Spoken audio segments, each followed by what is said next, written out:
Welcome back, everyone. Today we're going to conclude the Destiny Child journey with their final album, Destiny Fulfilled. I mentioned this a time before that it was Matthew Knowles' plan for the group to separate and embark solo careers. For Kelly, she released her solo album, Simply Deep, which took an R&B alternative route and it went gold.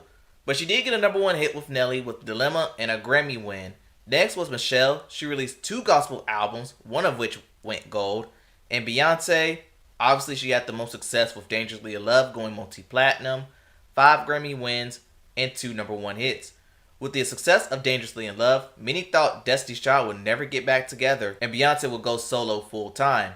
In fact, she did start working on a follow-up album before Destiny Fulfilled, but it was a promise that Destiny's Child will reunite and Beyonce needed to fulfill that promise. Hope that promise was strong.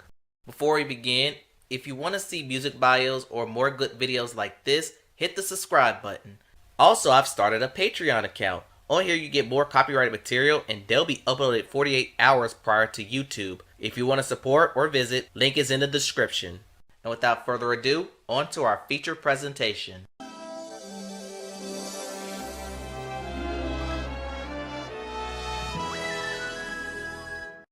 The album opener, and this is kinda out of pocket. And did you know Jay-Z wrote the chorus while Darkchild and Sean Garrett provide a marching band FAMU type of production? Lyrically, this could be about sex, but instead it's about unfulfilled promise from their men. Like, if they could talk the talk, they should walk the walk.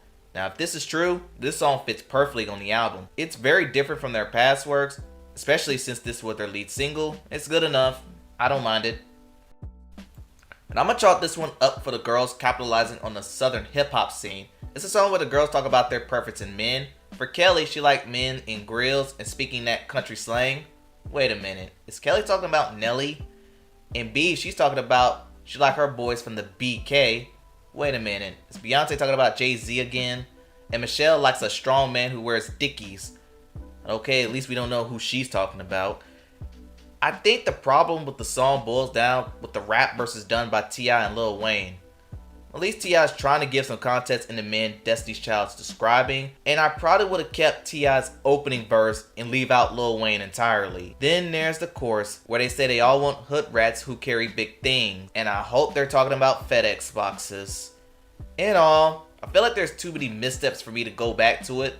All I'll say, I can't take this song seriously after Michelle did, you know.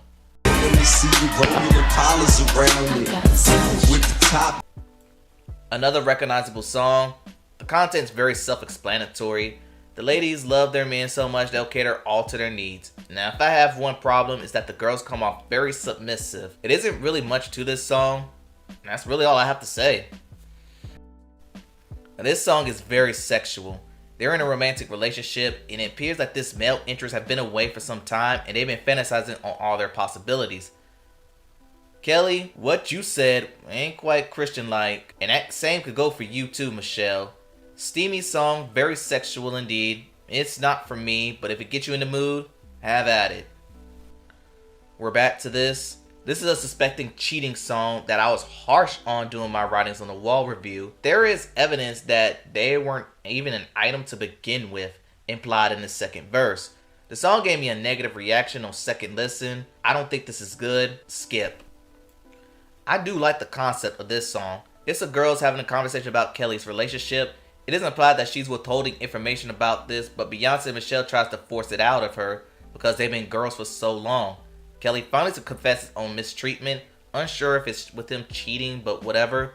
But it comes off as a unity song about friendship. Don't be afraid to tell your friends what's going on.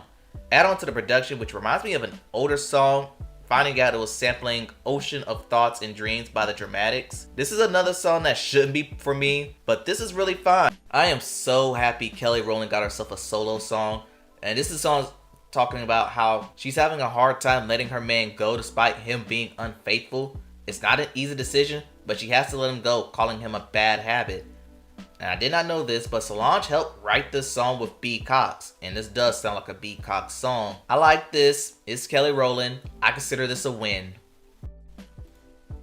This song reminds me of a late soul 70s ballad, and it turns out it's using a Natalie Cole Inseparable sample, and that's high praise, as the content this song's basically about regret for the male in question. And I don't care because that production is so amazing, as is the harmonies. Part of me has that nostalgia for this type of music. I think this is a great song. Please go back to listen to it. You won't regret. Free is about its namesake. It's self-explanatory. But the song is kind of structured differently and it's kind of all over the place. Beyonce in the first verse had a hard time catching the beat, and instead of Michelle getting the bridge, Kelly sings it and Michelle gets a verse. I do think that's good. But I feel like this song runs too long. And if it was me, I chopped off the chorus between Kelly's bridge and Michelle's verse. I don't think the song is good, but I don't think it's bad either. Weird listen. This song gave me operatic theater vibes from the production and the harmonies. And this is another self-explanatory song. Love can be exhausting and mentally strenuous. But luckily, Michelle runs away with this song as she takes it to church. She gives love a different meaning. And if you find it in God, love will never leave you. And with that message, I think this is fine. Now, if you're through with love, why is the final song of this album called Love? And this is a song where they appreciate their lover and thanking God for their presence. The problem with this song isn't the song itself. It's decent. It's where it's placed on the album. After a song about being through with love, you're now going back to talking about love. If it was me, I probably placed it after Cater to You. Anywhere else, as long as it's not the closer. It's gentle, and I could call this good, just not as good as a closer. Just saying. Now we do got a bonus song because Destiny's Child did a greatest hits album and this new song was on it. Now there's a reason why I'm reviewing this now. It is not going to affect the album final ranking. But anyway, this song was in promotion with the Pink Panther soundtrack. And oh boy, I should not listen to this song when I was younger. And all I'm going to say is, I hope this song is about dancing and nothing else. The song adds Houston rapper Slim Thug, who spots Beyonce and been eyeing her. I always was okay with this song, but after reading the lyrics, it's giving me second thoughts on calling it good. Just take the information as you. And that concludes this album review. I actually enjoyed this album. There are not too many outright bad songs, as I hear the appeal on every song. If this was the way to close the Destiny's Child chapter, they went out with a bang. And I'll be nice, and I'll give this a high 7 out of 10, but it was very close for an 8 for me. Please check out this album if you haven't. Now for the next album, Beyonce is officially on her own, and we'll start with B-Day. And that concludes the Destiny Fulfilled album review. Tell me what you think in the comments below. What are some of your favorite songs from this album? Don't forget to like, comment, and subscribe to the channel. Thanks for watching, and I'll see you next time.